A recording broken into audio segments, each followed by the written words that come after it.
unas preguntas. ¿Cuál es la herencia que dejará a sus hijos? ¿Está pensando el papá? ¿Qué es lo más valioso? ¿O qué es lo que realmente importa?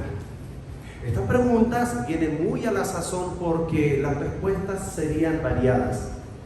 Hay quien podría responder, pues ya con que los críe o con que los crié es suficiente. Pudiera decirse porque no es barato tener un hijo y no es fácil criarlo o educarlo. Otro pudiera decir, mi herencia es pues mi casa, para que se peleen. Siempre pasa algo así, tengan mucho cuidado con lo que hacen. Alguien con algo más de sabiduría incluso pudiera decir, nada mejor que una buena educación. Pero todavía hay algo más importante, más valioso, y eso es la fe. Sobre eso se va a tratar el día de hoy, y espero ayudar a todos los papás a entenderlo, a las mamás a apoyarlos, a las esposas. La Biblia nos dice que tener fe es tener la plena seguridad de recibir lo que se espera. Es estar convencidos de la realidad de cosas que no vemos. La fe, si no tiene obras, es muerta en sí misma. Finalmente, acerca de la fe por sí sola, es decir, si no se demuestra con hechos, es una cosa muerta. Entonces la fe es algo muy importante y no es como o todo lo que uno pudiera imaginarse. En términos generales se pensará que es creer, pero la verdad es mucho más que creer, es una vida consecuente con lo que cree. Si usted dice que cree, si usted dice que tiene fe, pero no está viviendo de acuerdo al estándar de la fe, entonces no es fe. No le voy a decir que no tenga fe, pero no es una fe viva. Lo dice la Biblia, no yo, que es una fe muerta. Ahora, los padres tenemos una gran misión. Ese es uno de los títulos para el día de hoy. El que más me importa, me interesa, sería la herencia de un padre ejemplar, o la fe de un padre, porque de eso se trata. Papá, si hay algo valioso, lo más importante que usted pueda heredar a sus hijos es la fe. Y eso es interesante, los hijos no heredarán una fe mayor a la que usted posee. Yo no sé cuál sea la calidad, la envergadura o el poder o la fuerza de su fe, papá. Y usted quiere mucho mejor para sus hijos. Pero la única forma en que usted pueda lograr mejor para sus hijos es que usted se mejore día por día. Y evidentemente tenemos que mejorarnos, superarnos en todas las áreas. Porque los hijos nos van a estar mirando en todas las áreas. Los hijos son los que viven con nosotros en casa. Son los que conocen nuestros secretos. Los secretos que nadie fuera de casa conoce. De hecho, de eso se trata o se supone el hogar. Pero absolutamente todo, alguna excepción habrá, pero lo que nosotros somos en casa es lo que ellos están aprendiendo. La fe, nosotros tenemos que preocuparnos en heredársela. Hay una historia, esta historia, si usted quiere permanecer conectado con ella en su contexto, la encontramos en Juan capítulo 4, de los versículos 43 al 54. Nosotros vamos a analizar los versículos 46 al 53. Aquí encontramos una historia muy interesante y nos habla acerca de la fe precisamente de un padre, o la fe de un padre ejemplar. Pensaba mucho yo respecto de esto y de los títulos. ¿Qué es lo que hace verdaderamente ejemplar un padre? Usted puede tener sus propias ideas, el mundo tendrá muchas buenas ideas, pero no se olvide, nosotros somos cristianos, somos hijos de Dios. ¿Qué significa eso? Que absolutamente ninguna otra idea debe cobrar prioridad en nosotros que la palabra de Dios. Entonces los demás podrán decir lo que quieran, Pero lo que realmente tiene que importarnos a nosotros es lo que Dios dice. Muy bien. Este padre, vamos a ver 3 cosas acerca de este padre. En primer lugar, mostró su fe por sus obras. Creo que esto es algo fundamental, porque un papá no le puede decir, no le puede enseñar a un hijo, a una hija a hacer tal o cual cosa, si en primer lugar él, tratándose del carácter, no les está dando el ejemplo con su propia vida. Muchos papás pueden llegar a pensar que están haciendo bien porque los mandan a la iglesia, porque, no sé, los envían o le dan permiso. Pero la verdad es que necesitan los hijos ver al papá al frente y comprometido. Y yo doy gracias al Señor por todos aquellos varones que han ido asumiendo el liderazgo como corresponde, entre otras cosas, espiritual de sus familias. Como vamos a ver nosotros, la influencia del papá en el hogar, la influencia del papá en los hijos es mucho, mucho, mucho más grande de lo que usted puede imaginarse. Es cierto, los hijos van creciendo, tienen sus etapas, nosotros las tuvimos, pero finalmente es el ejemplo del papá el que va a prevalecer. Hasta hace unos pocos años, no quiero mentirles o engañarles con esto, no trayendo la cifra exacta al presente, hasta hace unos pocos años, los estudios contrarios a lo que ya la sociedad decía, que el papá estaba muy en segundo o tercer plano, por medio de tantos héroes que nos presenta la sociedad o la cultura. Sin embargo, esos estudios, unos par de años atrás, revelaba que hasta los 12 años todavía seguía siendo el héroe número 1 de los hijos, el papá. El papá nunca debe darse por cansado o por vencido respecto de la influencia que tiene sobre sus hijos. Lo que más tiene que usarla, no imponerla, pero usarla. Si usted es un hijo de Dios, usted no es un hombre común y corriente. Usted tiene la autoridad de Dios. Si usted está bajo la cobertura de Dios, usted tiene la autoridad de Dios sobre su familia. Entiéndase, la buena, la correcta. La usa. ¿Cómo la usa? Eso es otra cosa. Vamos viendo, este padre mostró su fe por sus obras y lo vemos en el versículo que viene a continuación, 46. Ahora, ¿cómo mostró su fe por sus obras? Tuvo que viajar para encontrar en primer lugar a Jesús. Dice el versículo: vino pues Jesús otra vez a Caná de Galilea, donde había convertido el agua en vino. Y había en Capernaum un oficial del rey cuyo hijo estaba enfermo. Faltan detalles, sin lugar a dudas. Lo esencial que el pasaje nos está revelando es acerca de la realidad de la fe de este hombre. Quisiéramos saber muchas cosas más, podemos concluir algunas, como por ejemplo, vamos a ir destacando, que a él le tocó realizar un viaje de Capernaum a Caná de Galilea. Ese viaje no era poca cosa. Les voy a decir, dependiendo de la ruta que se tomara, si era directo, eran como 26 kilómetros. Si era otra ruta, no la más larga, pero otra ruta podría diferir a 30 kilómetros. En el presente, ¿qué es eso para nosotros? Nada, absolutamente nada. Especialmente para los que viajan en helicóptero. Pero en aquel tiempo, no hubo ni una vez nadie viaja en helicóptero aquí, ¿verdad? Bueno, pero en aquel tiempo el viaje era realizado en burritos, los que tenían más dinero en caballo, y la mayoría de la gente era caminando. Ahora, curiosamente, por los tiempos que nos relata el pasaje bíblico, se cree, yo estoy de acuerdo con ello, es curioso, pero es la realidad, que aunque no era un hombre pobre, al parecer el viaje lo realizó solo y caminando. Curioso, pero no hay otra explicación. Pudiera pensarse que al ser él un funcionario de gobierno del rey, no era del rey, el rey, sino que de Herodes, el tetrarca, que gobernaba sobre 2 de las provincias. Pero tenía un puesto, Pudiera pensarse que era gentil, pero la verdad es que lo más probable es que haya sido un judío.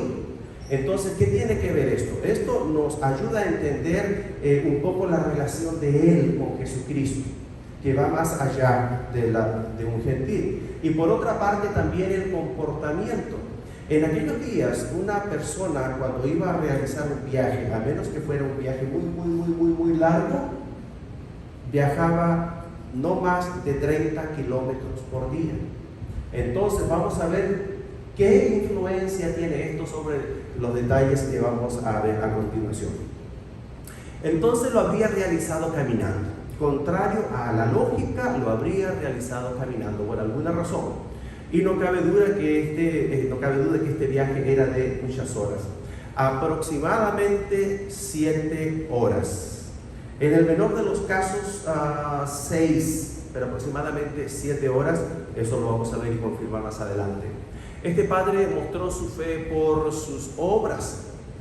Él no solo fue al encuentro o a encontrar a Jesús, sino que él quería llevar a Jesús a su casa. Qué bueno es esto, porque cuando un varón busca a Jesús, cuando un varón encuentra a Jesús, cuando un varón, papá, lleva a Jesús a su casa, no solo cambia su vida, sino que cambia la vida de todo el hogar, de toda la familia.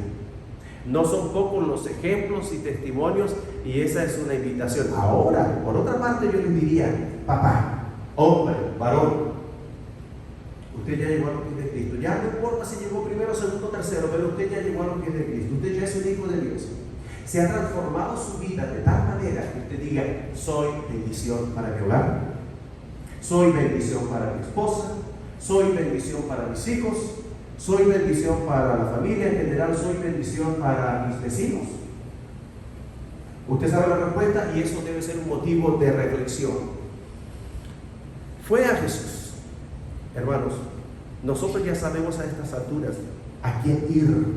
Y siempre que necesitemos de ayuda, pues vaya a Jesús.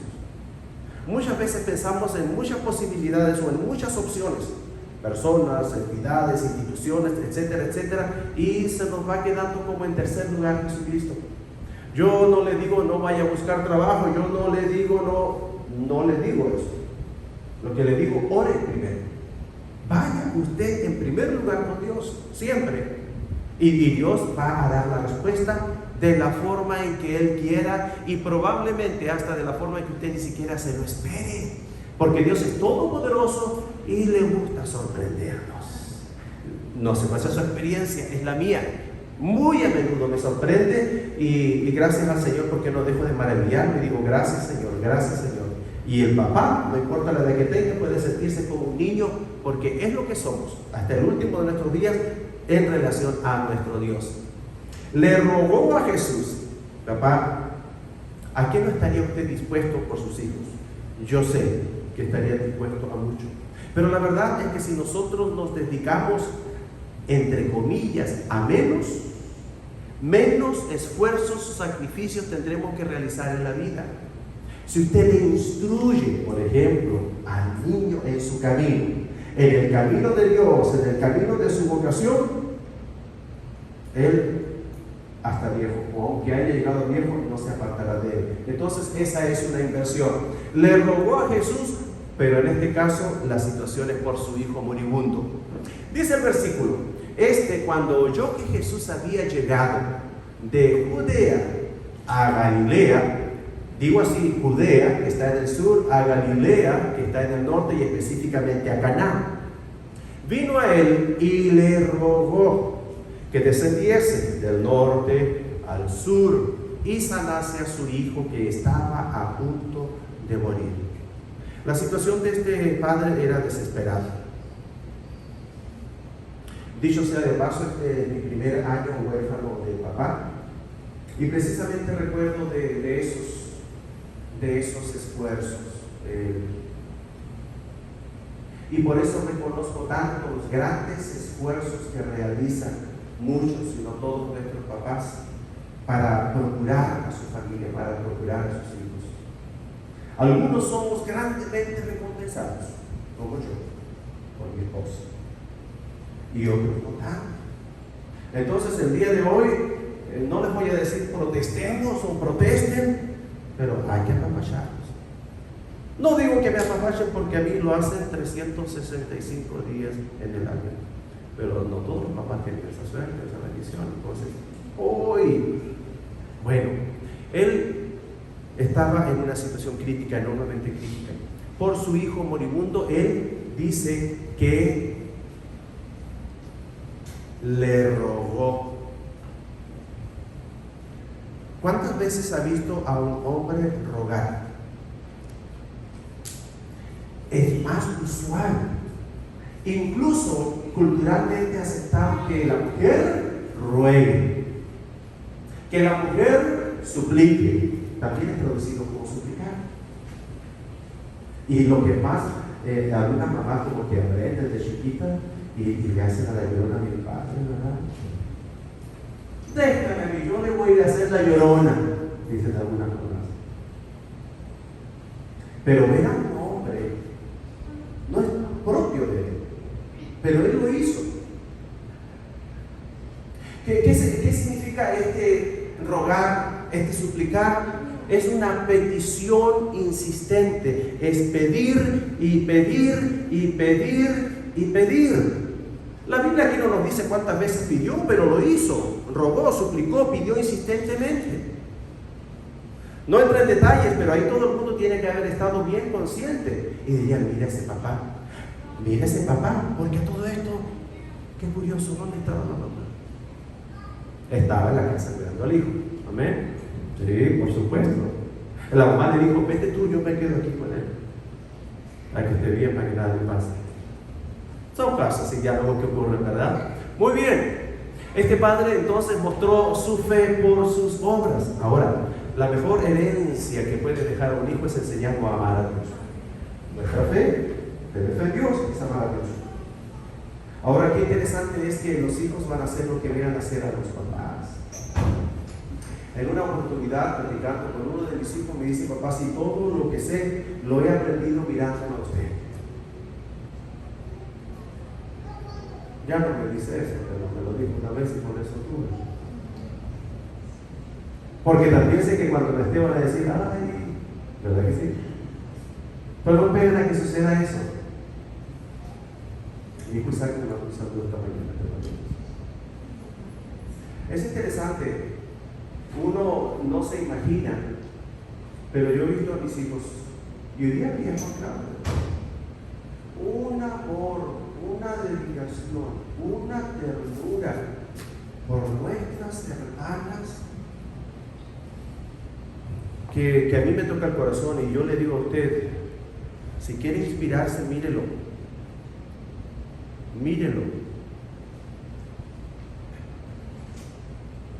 Saliendo de aquí le pone su gorrita, le pone su chal, lo que sea, pero el día hasta limpiándole la boquita.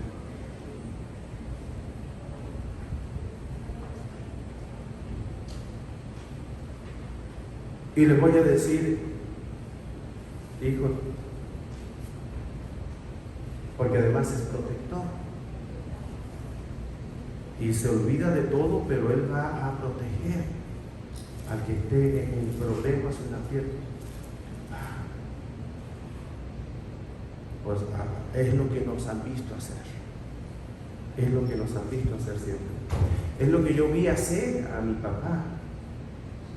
Tanto así que en una oportunidad, bueno, de hecho pasaron muchos años y yo tuve una tía, le decía, la tía María. No están aburridos, ¿verdad? Ok. La tía María, le decía yo, vivía con nosotros, era una señora, y yo estaba niño pequeño. Lo único que recuerdo es que me contaba historias de la Biblia, y sobre todo Salomón, el templo de Salomón, los ángeles de oro. Yo soñaba, todas las noches soñaba. Un buen día no recuerdo cuándo desapareció del hogar de la familia, pero ya de muchos años después de adulto, recién comenzamos a conversar muchas cosas con mi papá, y me preguntaba, ¿y esa tía María de dónde salió? ¿De quién es hermana? ¿De quién es prima? Y no, me dice, era una señora que cuando fuimos al hospital estaba afuera y no tenía dónde irse y se la llevaron a la casa de ellos. Que había estado enferma en el hospital y que salió del hospital y nadie la recogía o no no sé. Y ellos la recogieron, tuvo un tiempo, terminó de ponerse bien, y ya después se emigró para donde era su pueblo, donde era su familia. En otra oportunidad íbamos caminando en la calle de la iglesia, llegamos a la esquina, íbamos a doblar, hacía mucho frío, y había un viejito ahí tirado, entre cartones y papeles. Y nos quedamos mirando todo y diciendo, ¿lo llevamos? Lo llevamos. Y lo vamos a tocar para decirle, véngase a venir con nosotros, porque duerma bajo un techo y darle comidita. Bueno, en ese caso en particular, yo creo que tuvo miedo, dijo, esto se me hace sospechoso, y no aceptó. Pero eso nunca cambió. Ya estando aquí en Estados Unidos, que un buen día nos encontramos un viejito negrito que estaba pidiendo. ¿Dónde está la hermana Emilia? A lo mejor se acordarán, lo habrán visto. Y que nos lo llevamos para la casa. Estuvo viviendo con nosotros un par de semanas. Ya cuando estaba bien gordito, y ya se fue. Entonces, el ejemplo. Tenemos que avanzar. Lo segundo que vamos a ver acerca de este padre es que mostró su fe en medio de las pruebas.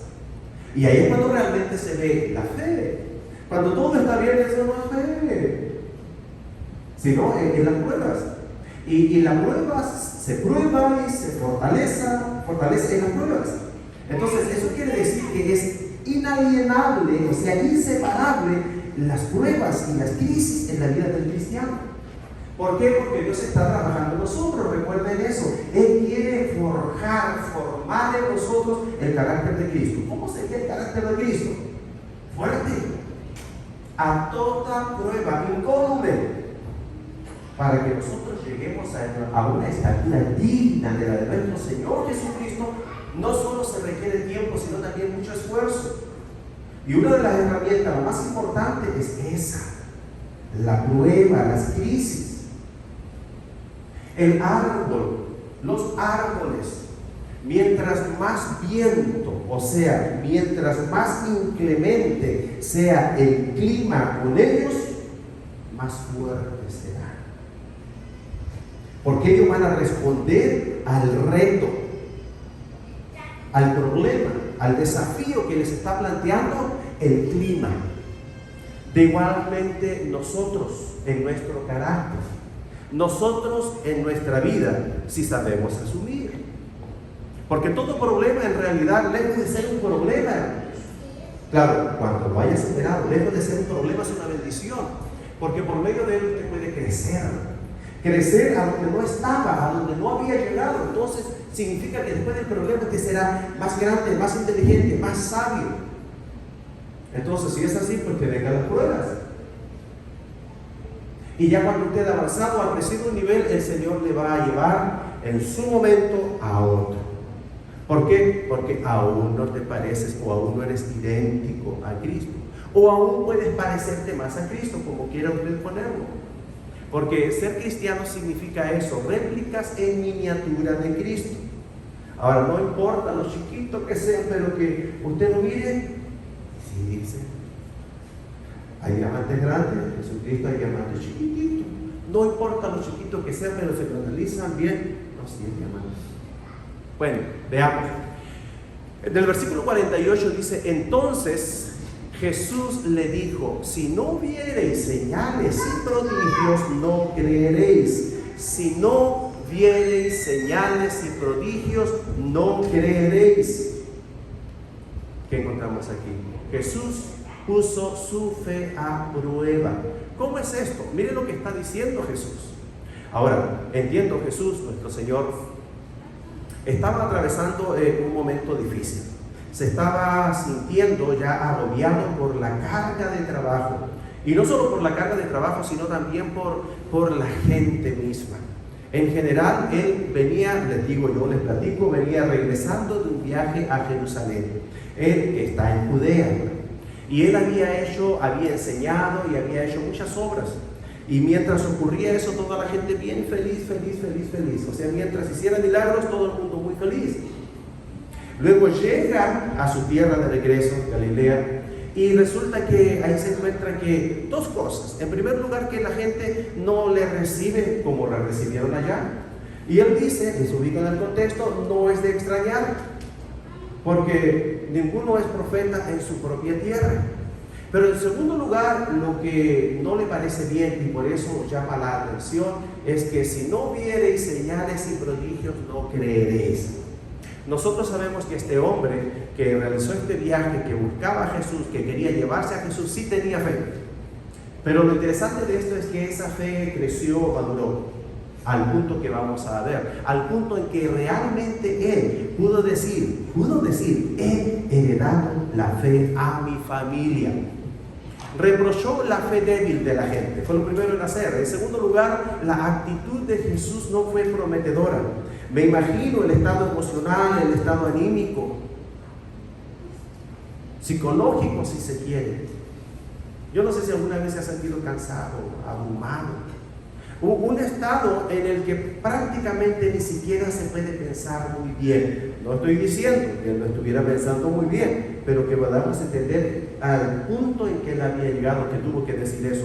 Ahora, eso que dijo, si no viere señales y prodigios, no creeréis, sí se lo está diciendo a ese papá, pero también se lo está diciendo a la gente. O se lo está diciendo a la gente y también se lo está diciendo a ese papá. ¿Por qué? Porque este papá, aunque tenía fe, aún no tenía el tipo de fe que era necesaria para poder liderarla a su familia. ¿Cómo es esto? Porque él todavía veía en Jesús, de quien él no sabía que era el Mesías y el Cristo. Algunos decían que era el Mesías y el Cristo, o sea, el Hijo de Dios. Pero la gran mayoría todavía lo tenía como un gran maestro, como un gran rabino y como un, entre comillas, perdosamente como un milagrero. Pero de ahí a que fuera el Hijo de Dios, ese era un paso muy grande. Hasta este momento, él sabía que era un maestro excelente, sabía que era una persona que incluso tenía el respaldo de Dios porque hacía o para hacer todos esos milagros, pero él creía que tenía que llevarse a Jesús a su casa para que pudiera hacer ese milagro de sanar a su hijo moribundo. Bueno, se podía esperar lo peor en estas circunstancias. En esencia, la gran prueba de este hombre, o la primera gran prueba de este hombre, fue el encuentro con nuestro Señor Jesucristo. No fue como hubiese esperado, no fue como hubiese querido. Pero al final de cuentas, él sin saberlo iba a ser todavía mucho mejor, mucho más extraordinario. Pasó todavía por una prueba más, la segunda que vamos a considerar. El oficial del rey le dijo: Señor, desciende antes que mi hijo muera.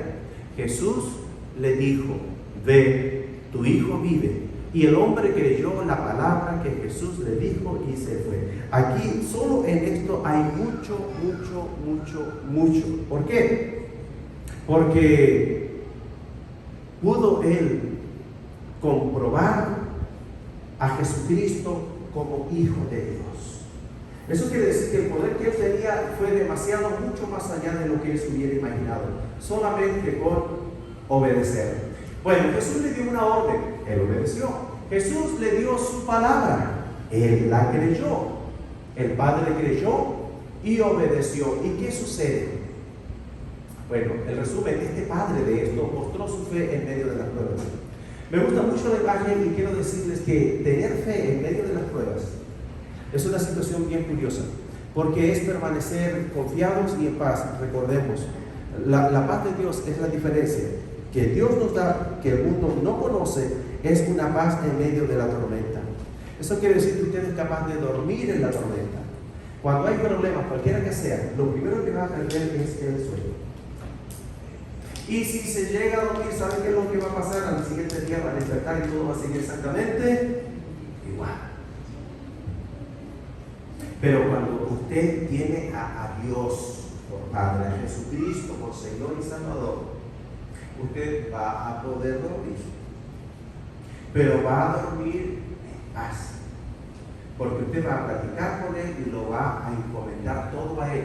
Y usted cuando despierte se va a encontrar con sorpresas. La sorpresa que todo cambió, que todo mejoró, que solucionó. Que se solucionó. O que todo sigue igual. Y si todo sigue igual, pero su fe está fuerte, firme en el Señor, usted dice, bueno, otro día más de caminar, otro día más de batallar. Esta no es una guerra corta. Pero usted sabe, aunque no lo ve, que la victoria es suya. Es la gran diferencia y es lo que nosotros podemos y debemos transmitir a nuestros hijos. Pero eso no se hace con palabras, sino tiene que verlo nosotros. Porque si a la primera comienza a correr como gallina sin cabeza, que pasa a veces, ¿verdad? No, hay que apaciguar y hay que calmar las cosas. Vamos al tercer aspecto. Este padre, y lo último, vio los resultados de su fe. Debo aclararles, hermanos, porque esta es una realidad. No todos verán los resultados de su fe. Y de testimonio, porque es una realidad, mi abuelo, el papá de mi papá, pastor, zapatero y pastor, o pastor zapatero, como quieren decir. Y tuve el gusto de disfrutarlo hasta grande, hasta sobre los 20 años. Así que pude escucharlo muchas veces, pude verlo muchas veces trabajar. Me senté a su lado ahí a pasarle los clavitos, los tachuelos que se llaman, etcétera, etcétera. Y él predicaba y predicaba y le predicaba también a sus hijos. Ahora debo decir, lo mismo que mi papá vivió una vida consagrada, era un santo. Sin embargo, mientras él vivió, no todos sus hijos sirvieron al Señor. No todos sus hijos sirvieron al Señor. Normal, natural será, en algunos casos, no sé. Pero ¿sabe qué? Yo tengo mi expresión, no la heredé de él, pero yo creo que él también la tendría en su corazón. Yo digo, sigo creyendo en el Señor. Sigo creyendo en el Señor, sigo confiando en el Señor. Y espero estar muriéndome y seguir confiando en que sigo confiando en el Señor. En su fe esa era su actitud. El enemigo quiso detenerla, el enemigo quiso hacer muchas cosas porque no veía o no pudo ver. No vio a todos sus hijos e hijas sirviendo al Señor. Cuando murió, después de haber muerto, les voy a decir, en este momento todos sus hijos y sus hijas consagrados. Su segunda generación, que son los nietos, cristianos y profesionistas. De un pastor zapatero o de un zapatero predicador, como quiere usted decirle, sus generaciones creyeron, todas sirvieron al Señor y gente de todas las profesiones. Y lo mismo ya para sus bisnietos. Y no me había dado cuenta, pero yo soy nieto de él. Entonces sí es verdad lo que estoy diciendo, ¿verdad? Digo, ustedes pueden verlo. Así que gracias al Señor. Bueno, este padre vio los resultados. No le estoy garantizando que usted los va a ver, pero veamos qué nos dice el pasaje aquí. Salieron a recibirle. Dice, cuando ya él descendía, o sea, cuando ya iba regresando a su casa, salieron a sus siervos, o sus siervos salieron a recibirle y le dieron nuevas diciendo, tu hijo vive. Todo ese esfuerzo, todo ese sacrificio, toda esa jornada para lograr algo, y le dieron esa noticia. Le salieron a recibir, no dice salieron a recibirles, le dieron una noticia y su hijo no había muerto. La noticia era que su hijo no había muerto. ¿Cómo le dijeron entonces? Bueno, el padre entonces entendió que aquella era la hora en que Jesús le había dicho. Permítanme un segundito. Probablemente aquí tenga que recurrir a su Biblia porque estoy viendo que me está faltando un versículo. Puede leer el 52. No está apareciendo por algún motivo. Versículo 52, que está antes que este, dice, entonces él les preguntó, acuérdense que cuando descendía, llegaba a casa, le fueron a recibir y le dieron la buena noticia. Entonces él les preguntó a qué hora había comenzado a estar mejor. Y le dijeron, ayer a las 7 le dejó la fiebre. O sea, él llegó al día siguiente. Ayer a las 7, que viene a ser la 1 de la tarde. Me imagino que ese día, cuando él salió en búsqueda de Jesús, él salió a las 6 de la mañana, que es la hora primera. No podría haber salido antes porque no puede salir antes. Así que le tomó unas 6 horas en llegar, o casi las 7, pero lo cierto es que la hora séptima, a la 1 de la tarde, él estaba teniendo esa conversación con Jesucristo cuando Jesucristo le dijo: ven, tu hijo vive. Y él que había estado rogando, que había estado suplicando, o sea, que había estado pidiendo insistentemente, ya no dijo nada más. Cayó y obedeció. Qué difícil. Todos los papás soñamos. No que queramos que sean judíos, no, pero que a la hora de darle una orden, que digan, que casi digan. Pero sin embargo no está tan fácil. En este caso puede haber dicho: pero ¿cómo? ¿Qué seguridad me das? ¿Qué garantía me das? O algo por el estilo.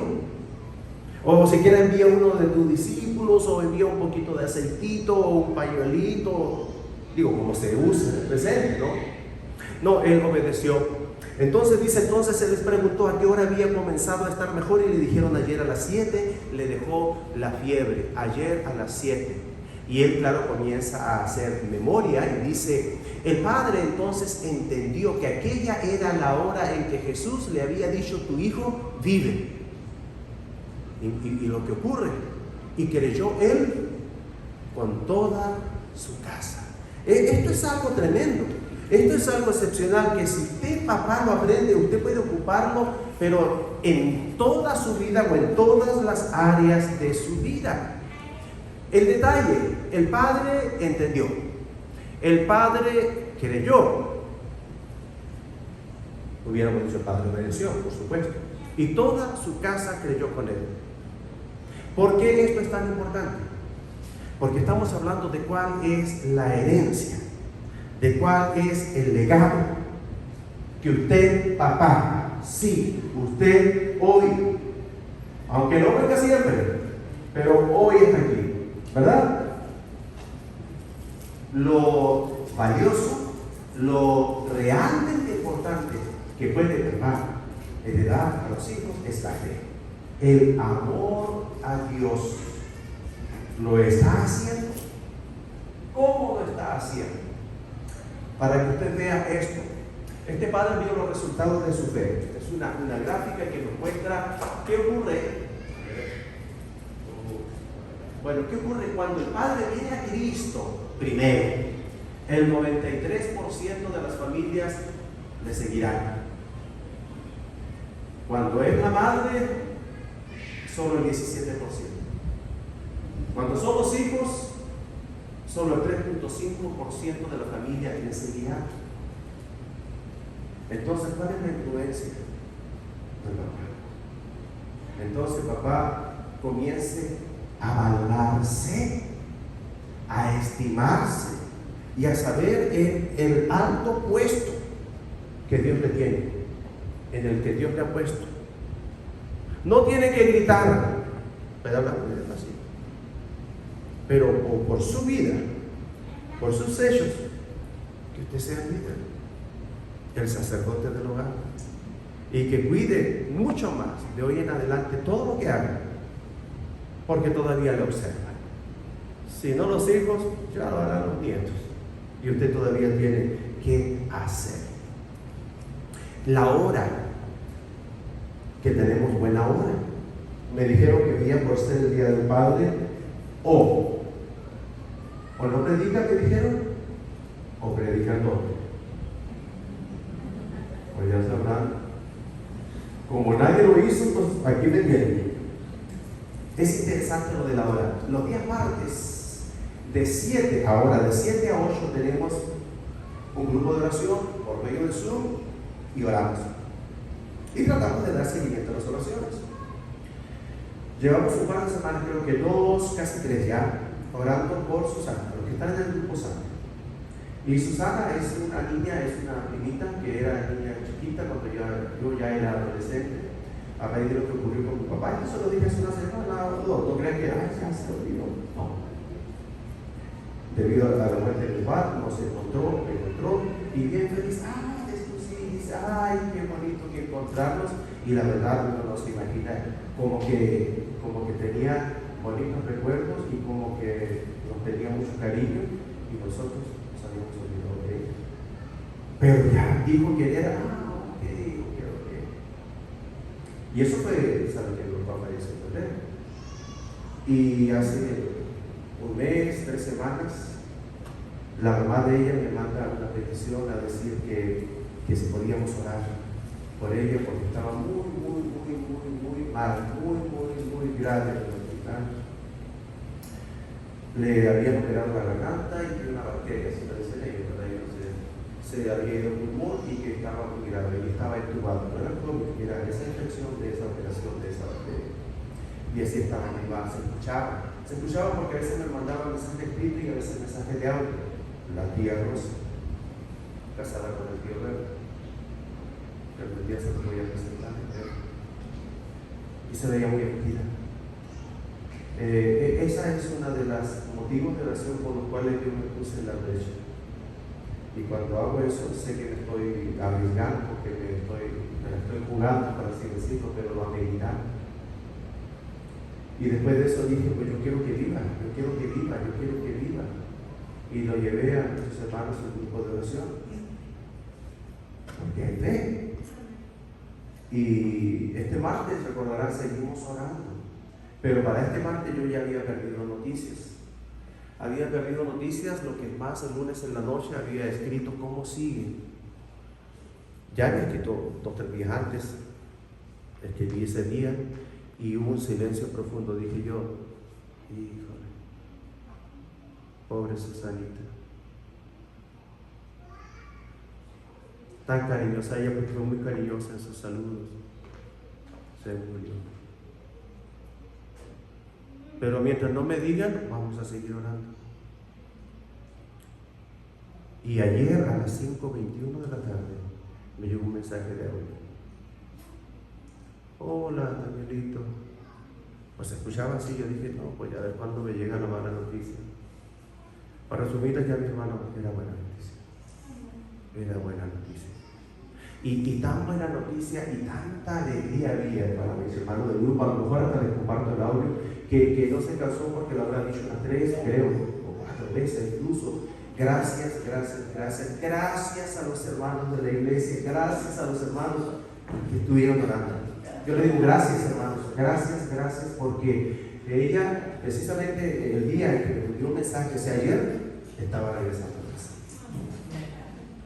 Entonces a mí me hace pensar, el martes todavía que estuvimos orando, a lo mejor esa fue la última oración en la junta y comenzó el Señor a hacer su obra.